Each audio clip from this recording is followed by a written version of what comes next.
Hello दोस्तों, steam academy में आपका स्वागत है। क्वेश्चन नंबर 130 हम लोग देखते हैं। Part of a transformer which is most subject to damage from overheating. कह रहा है कि इसमें से कौन सा ऐसा पार्ट है ट्रांसफार्मर का जिसमें कि अगर ओवर हीटिंग होता है तो ओवर हीटिंग होने से वह डैमेज हो जाएगा। क्लियर है? तो आयरन कोर, बी है आपका copper winding, C winding insulation, D frame of the case, frame और केस, और ई ट्रांसफार्मर टैंक। देखो इजीली इसको आप एलिमिनेट कर सकते हो। देखिए इसमें जो वाइंडिंग इंसुलेशन होता है ये कॉपर वाइंडिंग के ऊपर होता है। अगर अधिक हीटिंग होगा तो अधिक हीटिंग होने की वजह से वाइंडिंग इंसुलेशन क्या है कि जल सकता है, और जब वाइंडिंग इंसुलेशन जलेगा तब जाकर क्या कह सकते हो कि कॉपर वाइंडिंग है उसमें भी वह भी डैमेज हो सकता है। तो मोस्ट प्रोबेबल चांस रहता है कि सबसे अधिक अगर कोई पार्ट डैमेज होगा तो वह कौन सा पार्ट होगा? Winding insulation. तो इस हिसाब से आपका करेक्ट आंसर क्या हो जाएगा? Option C. ठीक है, चलिए 131 नंबर क्वेश्चन देखते हैं। If a transformer is switched on to a voltage more than the rated voltage. अगर मान लीजिए कि कोई भी ट्रांसफार्मर किसी वोल्टेज रेटिंग का दिया हुआ है, कहने का ये मतलब हुआ कि वोल्टेज रेटिंग है ट्रांसफार्मर का कुछ कह सकते हैं कि आपका ट्रांसफार्मर है मान लीजिए 11/.440 किलो वोल्ट, मतलब ये रेटिंग वोल्टेज हो गया। 11 एचवी का है और 0.440 किलो वोल्ट कहिए या 440 वोल्ट कह लीजिए किसका है? सेकेंडरी का। तो ये रेटेड वोल्टेज हो जाएगा, यह प्राइमरी का रेटेड वोल्टेज हो जाएगा और यह सेकेंडरी का रेटेड वोल्टेज हो जाएगा। क्लियर है? तो क्वेश्चन यही बोल रहा है आपका कि अगर मान लीजिए वह ट्रांसफार्मर को स्विच ऑन करते हैं voltage more than the rated voltage से अधिक पे हम अगर स्विच करते हैं तब क्या होगा? तो पावर फैक्टर डिटेरिएट हो जाएगा। ठीक, तो ऑप्शन ए आपका है। देखिए it's power factor will deteriorate, it's power factor will increase, it's power factor will remain unaffected, it's power factor will be zero. तो इस हिसाब से आपका करेक्ट आंसर क्या हो जाएगा? ऑप्शन ए। नेक्स्ट क्वेश्चन है auto transformer makes effective saving on copper and copper loss. ठीक है, और मतलब ट्रांसफार्मर में कह रहा है कि ज़्यादा से ज़्यादा कॉपर सेव होगा और कॉपर लॉसेस भी कम होगा, ऐसा कहने की मतलब है। When the transformation ratio is, तो देखिए ट्रांसफॉर्मेशन रेशियो हमेशा एक से अगर इक्वल होगा कह सकते हैं आप। ठीक है, इक्वल अगर एक का होगा तो फिर ये बेहतर माना जाता है ऑटो ट्रांसफार्मर। ये एक डेरिवेशन है, जब आप पढ़े होंगे ट्रांसफार्मर और ऑटो ट्रांसफार्मर, तो ऑटो ट्रांसफार्मर में आपका एक डेरिवेशन आया होगा। वह डेरिवेशन से पता चलता है आपका कि जो ऑटो ट्रांसफार्मर होता है वह उसमें कॉपर सेव होता है comparison to two winding transformer. देखिए ट्रांसफॉर्मेशन रेशियो जो होता है ऑटो ट्रांसफार्मर का वह क्या होता है? LV/HV। ठीक है, LV/HV ये जो है हमेशा एक से कम होना चाहिए, तब कह सकते हैं कि यह बेहतर होता कहा जा सकता है, या फिर इसमें ज़्यादा कॉपर सेविंग होता है। देखिए ट्रांसफार्मर ऑटो ट्रांसफार्मर से रिलेटेड कुछ मैं फार्मूला आपको बता रहा हूँ, वो आप अगर नोट कर सकते हैं तो उसको आप नोट कर लीजिएगा, बहुत ही इंपॉर्टेंट है कह सकते हैं। एक होता है KVA ऑटो, मतलब यहाँ पे ऐसे लिख लीजिए KVA ऑटो, मतलब ऑटो ट्रांसफार्मर का अगर KVA निकालना होगा तो 1/1 - K करिएगा और into KVA to winding transformer. ठीक है, अब ये फार्मूला ध्यान में रखिएगा। अगर मान लीजिए कि ऑटो ट्रांसफार्मर का आपको निकालने के लिए दे देगा KVA रेटिंग और टू वाइंडिंग ट्रांसफार्मर का दिया हुआ है KVA रेटिंग, तो आप 1/1 - K कर लीजिएगा, आंसर मिल जाएगा, जिसमें से कि K आपका क्या है? ट्रांसफॉर्मेशन रेशियो है। नेक्स्ट देखिए, अगर आप इसी में बोलेगा कि पावर लॉसेस जो है, पावर लॉसेस, तो पावर लॉसेस भी आप कह सकते हैं कि पावर लॉसेस क्या हो जाएगा? देखिए पावर लॉसेस जो हो जाएगा आपका, power losses in auto transformer. ठीक है, ऑटो ट्रांसफार्मर का पावर लॉस जो होगा क्या हो जाएगा? 1 - K और पावर लॉस मतलब हाँ power loss in to winding transformer, power loss in to winding transformer. ठीक है, या पर यूनिट लॉस कह लीजिए, पावर लॉस की ये पर यूनिट लॉस जो होता है वही होता है। और भी इसी में आप लिख सकते हैं, और भी फार्मूला है आपका KVA ऑटो, तो आपको पता चल गया। PU लॉसेस भी आपको मालूम चला। अगर मान लीजिए per unit ISC short circuit कहता है, per unit short circuit current ISC, तो इसका भी क्या हो जाएगा? 1/1 - K और per unit ISC in to winding transformer, मतलब टू वाइंडिंग ट्रांसफार्मर का जितना भी होगा हमारा शॉर्ट सर्किट करंट वो पर यूनिट में, उसको आप अगर 1 मल्टीप्लाई कर देंगे किससे? 1/1 - K से, तो वह आपका क्या हो जाएगा? Per unit short circuit current. आगे आप लिख सकते हैं पर यूनिट वोल्टेज रेशियो, अगर पूछता है आपका voltage regulation, sorry voltage ratio नहीं, वोल्टेज रेगुलेशन भी अगर आपसे पूछता है तो आप लिख सकते हैं पर यूनिट वोल्टेज रेगुलेशन कर लीजिएगा, वोल्टेज रेगुलेशन ऑटो ट्रांसफार्मर का इक्वल टू 1 माइनस के और per unit regulation into two winding transformer. मतलब कहने का ये मतलब हो गया कि जो अगर आपसे पूछता है ऑटो ट्रांसफार्मर का पर यूनिट रेगुलेशन तो आप 1 माइनस के कर दीजिएगा पर यूनिट टू वाइंडिंग का रेगुलेशन जितना होगा उससे, ठीक है। तो इस तरह से और भी फार्मूला है, अगर आप पढ़े होंगे टू वाइंडिंग ट्रांसफार्मर तो उसमें बहुत सारा फार्मूला दिया हुआ है, उसको आप आसानी से लिख सकते हैं या फिर नोट कर सकते हैं, याद रखना ज़रूरी है, ठीक है। तो चलिए इस हिसाब से आंसर की बात अगर करें तो कौन सा हो जाएगा, approximately equal to the 1। Clear है, ये कौन सा हो जाएगा, अप्रोक्सीमेटली इक्वल टू दी 1। ये किसके लिए होगा, आपका ऑटो ट्रांसफार्मर के लिए। तो वही चीज़ है आपका ऑटो ट्रांसफार्मर का जो वोल्टेज रेगुलेशन होगा वह क्या होना चाहिए आपका, अप्रोक्सीमेटली इक्वल टू दी 1 होना चाहिए। 132 का आंसर हो जाएगा क्या, आपका ए, ठीक। नेक्स्ट क्वेश्चन देखिए, minimum voltage regulation occurs when the power factor of the load is. देखिए मिनिमम वोल्टेज रेगुलेशन का मतलब कि वोल्टेज रेगुलेशन अच्छा का बात कर रहा है, ठीक है। कम मतलब वोल्टेज रेगुलेशन कम, आप पढ़े होंगे अगर वोल्टेज रेगुलेशन नेगेटिव में है तो वह बहुत अच्छा रहता है, ठीक है। तो यहाँ पे कह रहा है मिनिमम वोल्टेज रेगुलेशन होता है कब, जब पावर फैक्टर आपका क्या रहेगा, यूनिटी रहेगा, लैगिंग रहेगा, लीडिंग रहेगा या जीरो रहेगा। तो क्लियर है, लीडिंग पावर फैक्टर जो रहेगा तो उस टाइम में हमारा वोल्टेज रेगुलेशन क्या होगा, अच्छा होगा, ठीक है, या मिनिमम होगा। नेक्स्ट देखिए, in a step down transformer there is a change of 15 ampere in the load current. पहले तो देखिए ट्रांसफार्मर आपका कौन सा है, स्टेप डाउन ट्रांसफार्मर है, और इसमें कहता है कि 15 एम्पियर जो करंट है वह चेंज करता है लोड में। This results in change of supply current. तो इसके वजह से हमारा जो सप्लाई करंट होगा या प्राइमरी में जो करंट होगा उसमें क्या चेंजेस रहेगा। देखिए सेकेंड, जब स्टेप डाउन ट्रांसफार्मर की बात कर रहे हैं तो सेकेंडरी में ज़्यादा करंट होता है, तो यहाँ से जब रेशियो वाइज हम लोग कंपैरिजन करेंगे तो यहाँ पे जब सेकेंडरी में करंट जितना चेंज होगा उससे कहीं कम हमारा करंट चेंज होगा किसमें, सप्लाई में, ठीक है। सेकेंडरी जो होगा ये कह सकते हैं कि जिधर लोड के साइड में जितना चेंजेस होगा उससे कंपैरिजन करेंगे तो प्राइमरी में हमारा करंट क्या करेगा, कम चेंज करेगा। समझ में आ रही बात। तो वही चीज़ है यहाँ पे कि अगर मान लीजिए कि स्टेप डाउन ट्रांसफार्मर है और इसमें चेंज करता है 15 ampere in the load current, तो क्लियरली आप कह सकते हैं कि सप्लाई साइड में जो करंट चेंज होगा वह 15 एम्पियर से कम होगा। तो ऑप्शन आप देखिए, ऑप्शन ए आपका less than 15 ampere, B more than 15 ampere, C 15 ampere, D none of the above. तो इसका करेक्ट आंसर क्या हो जाएगा, लेस देन 15 एम्पियर। ठीक है, नेक्स्ट देखिए 135, efficiency of a transformer compared with that of electric motor of the same power. देखिए आप जानते हैं कि जितना भी मशीन है उस सारे मशीन में सबसे ज़्यादा इफिशियंसी जो होता है किसका होता है, ट्रांसफार्मर का, अबव देन 90 होता है, ठीक है, ग्रेटर देन 90 होता है हमारा। तो इफिशियंसी जो होता है सबसे ज़्यादा किसका होता है, ट्रांसफार्मर का। चाहे आप किसी भी मशीन से कंपैरिजन कर लो, चाहे मोटर हो या जनरेटर हो, उन सब में से ज़्यादा इफिशियंसी होता है किसका, ट्रांसफार्मर का। तो अब यहाँ से आप आंसर देख सकते हैं, अबाउट द सेम, क्या सेम रहेगा मोटर और ट्रांसफार्मर का, नहीं। मच स्मॉलर, क्या कम रहेगा, नहीं। मच हायर, बिल्कुल अधिक रहेगा, बहुत अधिक रहेगा कंपैरिजन टू इलेक्ट्रिक मोटर या किसी भी रोटेटिंग डिवाइस है।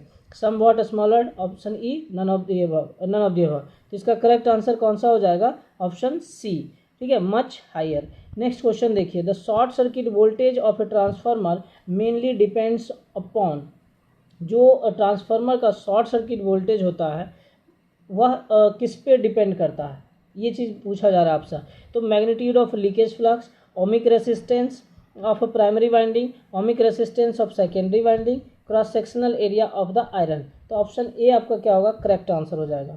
नेक्स्ट देखिए, ऑप्शन ए में है आपका magnitude of leakage flux. In a transformer 137 number देखिए, in a transformer electric power is transferred from one coil to other coil in a transformer. ठीक है, तो किसी भी ट्रांसफार्मर में जो इलेक्ट्रिक पावर ट्रांसफर्ड किया जाता है एक कॉइल से दूसरे कॉइल में, तो कैसे किया जाता है, मैग्नेटिकली कह सकते हैं कि क्या होता है, कपल्ड रहता है, तो इसलिए मैग्नेटिकली हमारा पावर को ट्रांसफ़र किया जाता है इन ट्रांसफार्मर। ठीक, देखिए ऑप्शन ए आपका मैग्नेटिकली, ऑप्शन बी इलेक्ट्रोमैग्नेटिकली, सी फिजिकली, डी इलेक्ट्रिकली। तो करेक्ट आंसर आपका क्या हो जाएगा, ऑप्शन ए मैग्नेटिकली। क्लियर है यहाँ तक। चलिए नेक्स्ट क्वेश्चन हम लोग देखते हैं 138, in an ideal transformer on no load the primary voltage is balanced bye.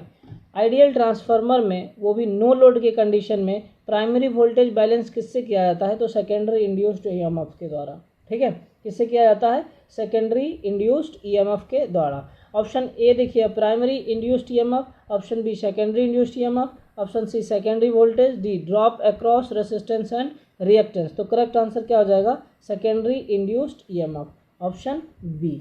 ठीक है, नेक्स्ट देखिए, as per the name plate of a transformer the secondary normal voltage is 220 volt, which of the following statement about it is correct. इसमें से कहता है कि कोई transformer है, उस ट्रांसफार्मर के रेटिंग प्लेट पे या नेम प्लेट पे सेकेंडरी नॉर्मल वोल्टेज मेंशन किया हुआ है 220।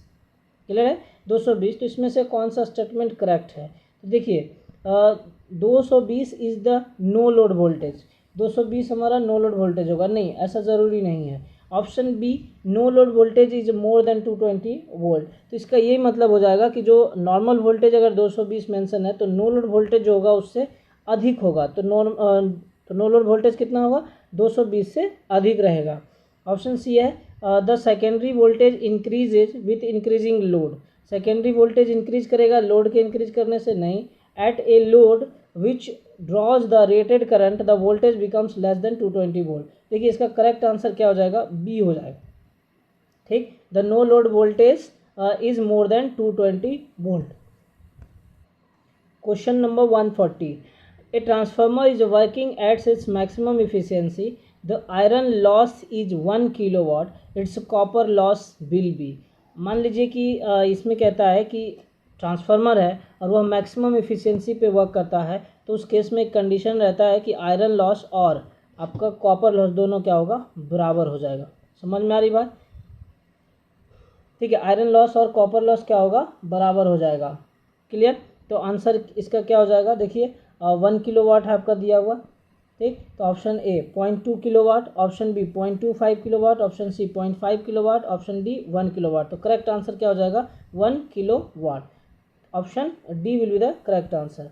नेक्स्ट क्वेश्चन है, transformer is working at its full load and its efficiency is also maximum, its iron loss is 1 kilowatt, the copper loss at half load will be. देखिए question जो है आपका 140 और 141 दोनों कंपैरिजन करिएगा। दोनों चीज़ यहाँ पे जो है इसमें मेंशन नहीं किया हुआ है, लेकिन इसमें पूछ रहा है फुल लोड के कंडीशन में। ठीक है, तो फुल लोड में ही हमारा आयरन लॉस और कॉपर लॉस दोनों बराबर होता है, लेकिन जब हाफ लोड कह देता है तो हाफ लोड में आपको मैंने एक फार्मूला बताया होगा कि जितना भी लॉसेस है उसका हाफ का स्क्वायर कर दीजिए। कहने का ये मतलब होगा कि यहाँ पे PCU पूछ रहा है आपका, तो हाफ के स्क्वायर का कितना हो जाएगा? हाफ का स्क्वायर इंटू आप कह सकते हैं PI। ठीक है, आयरन लॉस मतलब कहने का ये 1/4 और आयरन लॉस 1 किलोवाट है या 1 वाट है, देख लेते हैं हम लोग। 1 किलोवाट है। ठीक है, तो ये आंसर हो जाएगा आपका, मतलब कितना आप कह सकते हैं 0.25 किलोवाट। ठीक है, 1 किलोवाट है तो 1/4 हो जाएगा आपका। जब इसको डिवाइड करेंगे तो 0.25 आएगा। चूँकि ये किलोवाट में है तो ये अब इसको भी हम क्या रखते हैं? किलोवाट में। तो जब हाफ लोड की बात कर रहा है तो हाफ लोड पे कितना हो जाएगा? 1/2 का स्क्वायर कर दीजिएगा। तो इसका करेक्ट आंसर कौन सा हो जाएगा? Option C.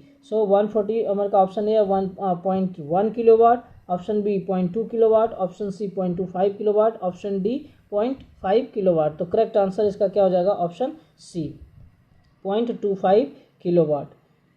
नेक्स्ट देखते हैं, in some transformer the tapping are provided in. ये भी देखिए बताया हुआ क्वेश्चन आपको, ट्रांसफार्मर का टैपिंग जो होता है कहाँ प्रोवाइड किया जाता है, मतलब एज ए कंस्ट्रक्शन वाइज पूछ रहा है तो HV साइड में प्रोवाइड किया जाता है।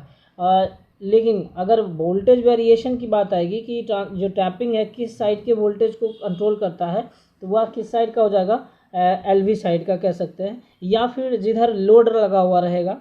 ठीक है, जिस साइड में लोड रहेगा उस साइड के वोल्टेज को क्या करेगा? यह कंट्रोल करेगा टैपिंग। समझ में आ रही बात? तो यहाँ पे क्या होगा आपका? LV साइड को ऑप्शन देखिए आप, LV side option A, option B HV side, option C LV as well as on HV side, option D in the middle of both winding. देखिए करेक्ट आंसर इसका क्या हो जाएगा? ऑप्शन बी HV साइड, क्योंकि construction wise जो होता है tapping वह HV साइड में प्रोवाइड किया जाता है। नेक्स्ट क्वेश्चन देखिए 140, in case of transformers using cold rolled grain oriented steel the area of a yoke is taken. अगर आप ट्रांसफार्मर की बात करते हैं जिसमें कि कोल्ड गोल्ड CRGO जिसको बोलते हो, अगर CRGO स्टील का कोर यूज किया जाता है तो एरिया ऑफ द योक क्या होगा? तो एरिया ऑफ द योक भी हमारा क्या होगा? सेम, जितना कोर का एरिया होगा उतना ही योक का एरिया भी होगा। तो इसमें आप कह सकते हैं ऑप्शन ए आपका क्या होगा? करेक्ट आंसर हो जाएगा, equal to that of core. देखिए योक का मतलब क्या होता है ट्रांसफार्मर में, जो आपका मान लीजिए ये कोर है, ठीक है, ये कोर है और यह कोर किस चीज़ का बना होता है? लेमिनेशन का बना होता है। कह सकते हैं बहुत पतला पतला, कह सकते हैं 0.25 या 0.27, 0.26 इस तरह से लेमिनेशन का थिकनेस होता है। तो वह पतला पतला जो आपका है, तो जितना पतला पतला लेमिनेशन रहता है उन सारे लेमिनेशन को क्या किया जाता है? स्टैगर किया जाता है, मतलब एक जगह असेंबल जमाया जाता है। तो जब जमाया जाता है तो उसको फिर क्या किया जाता है? टाइट वगैरह करना पड़ेगा। तो चैनल के सहारे, रॉड के सहारे, नट के सहारे, इन सब के सहारे क्या किया जाता है? उसको टाइट किया जाता है। तो कंप्लीट जब चैनल वगैरह लगा करके, नट वगैरह लगा करके, आयरन रॉड के सहायता से जब कंप्लीट करते हैं उसमें बेल्ट वगैरह लगाते हैं टाइट करने के लिए, ताकि जो लैमिनेशन है वह ऐसा नहीं कि बिखर जाए, ठीक है। तो जो कंप्लीट रहता है ना उसको हम लोग बोलते हैं योक, ठीक है, उसको क्या बोलते हैं? योक। और सिर्फ लैमिनेशन जो है उसको हम लोग कंसीडर करते हैं क्या? कोर, ठीक है, सिर्फ कोर। तो योक का और कोर का दोनों का एरिया जो होगा लगभग लगभग क्या होगा? बराबर होगा। तो इस हिसाब से आपका करेक्ट आंसर क्या हो जाएगा? Option A, equal to that of core. Clear है? क्वेश्चन नंबर 144 देखिए, the distribution transformer are design to keep the iron losses minimum because. Distribution transformer में आयरन लॉस को मिनिमम रखा जाता है, ऐसा क्यों? ध्यान दीजिए, डिस्ट्रीब्यूशन ट्रांसफार्मर जो होता है क्या होता है? लगभग आप कह सकते हैं कि कंटिन्यूसली रनिंग कंडीशन में होता है, मतलब 24 घंटे तक वह जो ऑपरेशन में रहता है। इसलिए कहा जाता है कि लॉसेज वगैरह जो है ना डिस्ट्रीब्यूशन ट्रांसफार्मर में कम होना चाहिए। तो ऑप्शन ये देखिए, the primary of distribution transformer is energised for all the 24 hours. Option B, iron losses may damage the insulation. Option C, iron losses will heat up the coil. Option D, none of the above। देखिए ये सही है ना कि जो primary होता है आपका डिस्ट्रीब्यूशन ट्रांसफार्मर का, मान लीजिए कि लोड हो सकता है कुछ देर के लिए डिस्कनेक्ट कर दे, लेकिन जो प्राइमरी होता है वह हमेशा का हमेशा एनर्जाइज रहता है। फॉर एन एग्जांपल कह सकते हैं कोई 11 kV का मतलब कुछ कह सकते हैं 100 kVA का या 200 kVA का ट्रांसफार्मर है, और उस ट्रांसफार्मर में आप ऐसा समझ लीजिए कि कहा जाए कि ये ट्रांसफार्मर है और उस ट्रांसफार्मर का ये प्राइमरी सिरा है। तो प्राइमरी एंड जो है ये 11 kV है, तो ये हमेशा 11 kV उसमें दिया रहता है। ऐसा नहीं है कि इसको हम डिस्कनेक्ट करते हैं। हाँ, इस साइड का लोड जो दिया हुआ है उसको आप कह सकते हो कि डिस्कनेक्ट कर सकते हो कुछ देर के लिए, ठीक है, जब जहाँ रिक्वायरमेंट होगी वहाँ पे आप डिस्कनेक्ट कर सकते हो, लेकिन ये कभी डिस्कनेक्ट नहीं होगा, ठीक। तो इसलिए कहता है कि प्राइमरी जो है हमेशा क्या रहता है? एनर्जाइज रहता है। इसलिए क्या होता है? आयरन लॉस को कम रखा जाता है, ठीक है। तो ऑप्शन ए आपका क्या होगा? करेक्ट आंसर होगा, primary of distribution transformer is energised for all the 24 hours. Question next देखते हैं हम लोग 145 number, which of the following material is suitable for the manufacture of transformer and large turbo alternator. आप जानते हैं CRGO use करते हैं, cold gold grain oriented, ठीक है, cold rolled grain oriented CRGO। तो ऑप्शन देखिए, ऑप्शन ए है cast iron, cast steel, option C CRGO या cold rolled grain oriented steel, option D hot rolled grain oriented steel. तो correct answer आपका क्या हो जाएगा? Option C, cold rolled grain oriented. Clear है? Next question देखिए, a transformer is use to change the value of. Transformer में जो transformer होता है वह ट्रांसफार्मर किस वैल्यू को चेंज करता है? आप जानते हैं कि फ्लक्स कांस्टेंट रहता है, पावर ट्रांसफॉर्म होता है, पावर फैक्टर भी चेंज नहीं होगा आपका, और फिर फ्रीक्वेंसी भी कांस्टेंट रहता है। तो चेंज किसको करता है? वोल्टेज ही तो चेंज करता है, प्राइमरी का सेकेंडरी का। अगर प्राइमरी का हाई है तो उसको लो में करना है, या लो है तो उसको हाई में करना है, तो किसको? वोल्टेज को ही तो चेंज कर रहे हैं। तो देखिए ऑप्शन ए है आपका power factor, option B power, option C frequency, option D voltage. तो करेक्ट आंसर क्या हो जाएगा? ऑप्शन डी, वोल्टेज को क्या करता है? वो ट्रांसफार्मर चेंज करता है। नेक्स्ट क्वेश्चन देखिए, विच of the following statement is correct. इसमें से कौन सा स्टेटमेंट है ट्रांसफार्मर के रिगार्डिंग जो कि करेक्ट है? तो देखिए जो लोड का पावर फैक्टर होता है ना, वही ट्रांसफार्मर का भी पावर फैक्टर आसपास होता है। तो ये जो वैरी करेगा ना वो लोड पे डिपेंड करेगा। तो ऑप्शन ए देखिए, ये transformer operates at a power factor below a particular value. Option B, transformer operates always at unity power factor. नहीं। Option C, a transformer operates at a power factor depending on the power factor of the load. जो power factor होगा load का उसी के ऊपर हमारा transformer जो है ऑपरेट करता है, ठीक है। और वही ट्रांसफार्मर के मतलब ऐसा कहने का मतलब हुआ जो लोड का पावर फैक्टर होगा उसी के हिसाब से ट्रांसफार्मर का भी पावर फैक्टर होगा डिपेंडिंग ऑन द लोड, ठीक।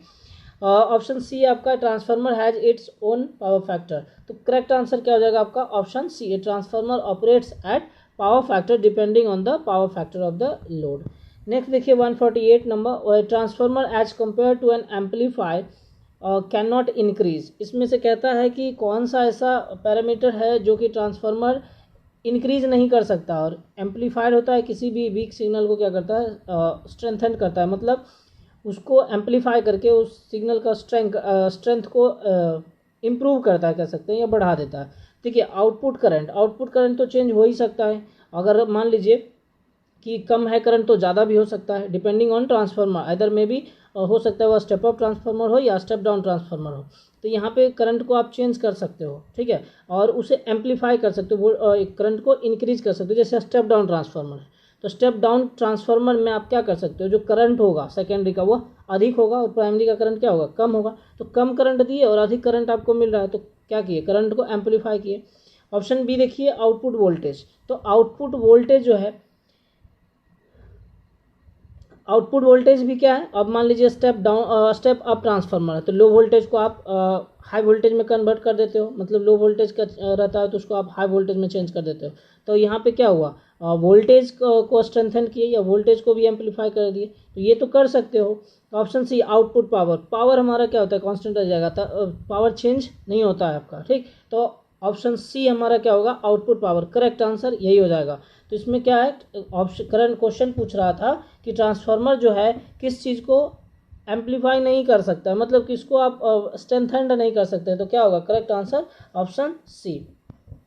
नेक्स्ट क्वेश्चन 149 देखिए, transformer having a turn ratio 1:5 and resistance of 1000 ohm is connected across the secondary terminals. The resistance offered to a current flowing in primary terminal will be। देखिए यहाँ पे क्या कह रहा है कि करंट आपको दिया हुआ, ट्रांसफार्मर का जो है टर्न रेशियो दिया हुआ है 1:5, ठीक है, क्या दिया हुआ है 1:5 दिया हुआ है टर्न रेशियो। टर्न रेशियो होता है N1:N2, क्या होता है टर्न रेशियो N1:N2, और रेसिस्टेंस का वैल्यू दिया हुआ है 1000 ओम।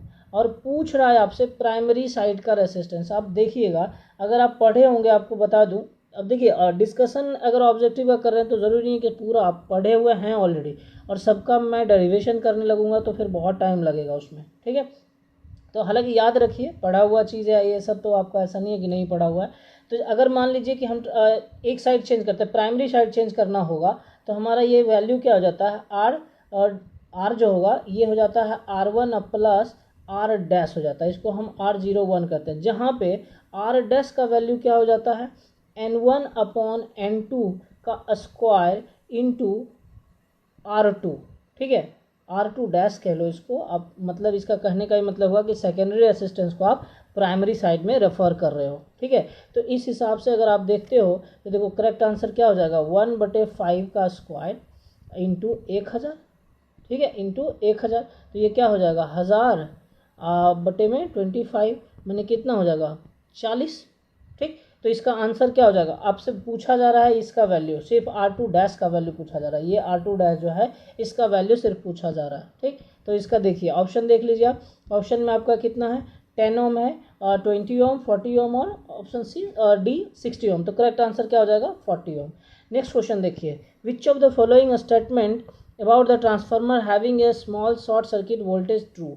अब देखिए small short circuit voltage true कह रहा है कि अब सीधे सीधे हम बात करते हैं शॉर्ट सर्किट के टेस्ट जो पढ़े हैं। तो शॉर्ट सर्किट टेस्ट में आप क्या करते थे कि प्राइमरी साइड आप वोल्टेज देते थे, लो वोल्ट अप्लाई करते थे, ठीक है, कि क्या करते थे लो वोल्ट अप्लाई करते थे, या कहते थे लो वोल्ट में हमारा रेटिंग करंट मिल जाता था प्राइमरी साइड में, और सेकेंडरी हमारा क्या रहता था शॉर्ट रहता था। समझ में आ रही है बात, तो सेकेंडरी क्या रहता था शॉर्ट रहता था। तो इसमें या तो कह सकते हैं कि आप रेटिंग क्या करते थे, जो अप्लाई करते थे, सप्लाई कह सकते हो, जो आप देते थे ट्रांसफार्मर के एचवी में रेटेड करंट देते थे, या लो वोल्टेज हम अप्लाई करते थे। समझ रहे हो बात को।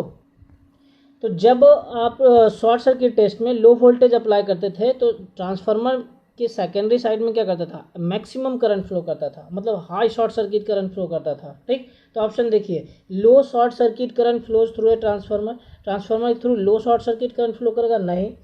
Option B, a high short circuit current flows through the transformer, बिल्कुल यही आंसर आपका होगा, ऑप्शन बी। क्या होगा कि अधिक से अधिक शॉर्ट सर्किट करंट क्या होता है, ट्रांसफार्मर के थ्रू फ्लो करता है। समझ में आ रही बात? तो करेक्ट आंसर क्या हो जाएगा, ऑप्शन बी। नेक्स्ट क्वेश्चन देखिए, helical coils are very well suited for, helical coil जो होता है वह किसके लिए सूटेड होता है, तो लो वोल्टेज वाइंडिंग के लिए होता है। ठीक, और हाई रेटिंग ऑफ ट्रांसफार्मर के लिए हेलिकल कॉइल, इसको ध्यान में रखिएगा, ये एप्लीकेशन है कि हेलिकल कॉइल जो होता है वह किसके लिए प्रोवाइड किया जाता है, तो low voltage winding of large rating transformer. Option A जो है आपका क्या होगा, इसका करेक्ट आंसर होगा। अब पूछा जाएगा आपसे हेलिकल कॉइल किसके लिए एप्लीकेबल होता है, तो वह लो वोल्टेज वाइंडिंग के लिए होता है और रेटिंग उसका क्या होगा, लार्ज होगा, मतलब हैवी रेटिंग का ट्रांसफार्मर रहेगा। नेक्स्ट देखिए, in a power transformer the efficiency should be maximum at, power transformer में इफिशियंसी कहाँ पे मैक्सिमम होगा, तो फुल लोड पे। याद कीजिए, ये क्वेश्चन बहुत बार रिपीट हो चुका है। Option A 50% of the full load, 60% of full load, C 80% of full load, D full load. तो करेक्ट आंसर क्या हो जाएगा, ऑप्शन डी फुल लोड। ठीक है, 152 का क्या होगा correct answer, option D full load. Next 153 देखिए, the for minimum weight of a transformer the weight of iron should be, अगर ट्रांसफार्मर का वेट कम रखना होगा तो आयरन का वेट क्या रखना होगा, मतलब आयरन का वेट क्या होगा, तो equal to the weight of a copper. ये फिक्स है, ध्यान रखिएगा। ठीक है, कि जो आप आयरन कहाँ यूज करते हो, कोर में, तो जितना कोर का वेट होगा ना, अप्रॉक्स कह सकते हो कि उतना ही कॉपर का भी वेट होता है। मतलब जो वाइंडिंग होता है एच और एल वाइंडिंग जो होता है, उस वाइंडिंग में जो भी बनाया जाता है उस दोनों का वेट क्या होता है, लगभग बराबर होता है। तो यहाँ देखिए ऑप्शन ए है equal to the weight of the copper, option B less than weight of copper, D greater than weight of copper, D zero. तो यहाँ पे करेक्ट आंसर क्या हो जाएगा, option A equal to the weight of copper. तो अगर copper का wait और कोर का वेट दोनों बराबर होगा तो ट्रांसफार्मर का वेट भी क्या होगा, मिनिमम होगा। ठीक, नेक्स्ट देखिए 154 number, iron losses of a transformer can be calculated by knowing the weights of, तो कोर और योक का कह सकते हैं। योक मतलब क्या, आपको बताए थे, योक मतलब हो गया जो कोर होता है, ये कोर में आपका क्या इस प्रकार से चैनल लगा हुआ रहता है और इस प्रकार से रॉड लगा हुआ रहता है, तो ये जो होता है टाइट किया हुआ रहता है, तो ये कंप्लीट पोर्शन आपका क्या कहलाता है, योक। ठीक है, और जो लैमिनेशन स्टैगर किया हुआ रहता है उसको हम लोग बोलते हैं क्या, कोर। ठीक, तो अगर वेट कहता है कि आयरन लॉस जो होता है ट्रांसफार्मर का, उसको अगर कैलकुलेट करना होगा तो हम कैसे कैलकुलेट करेंगे, तो जो कोर का और योक का वेट होगा उस हिसाब से हम आयरन लॉस को कैलकुलेट कर सकते हैं। तो ऑप्शन ए देखिए, copper winding only, option B yoke only, option C cores only, option D cores and yoke. तो इसका करेक्ट आंसर क्या हो जाएगा, कोर एंड योक।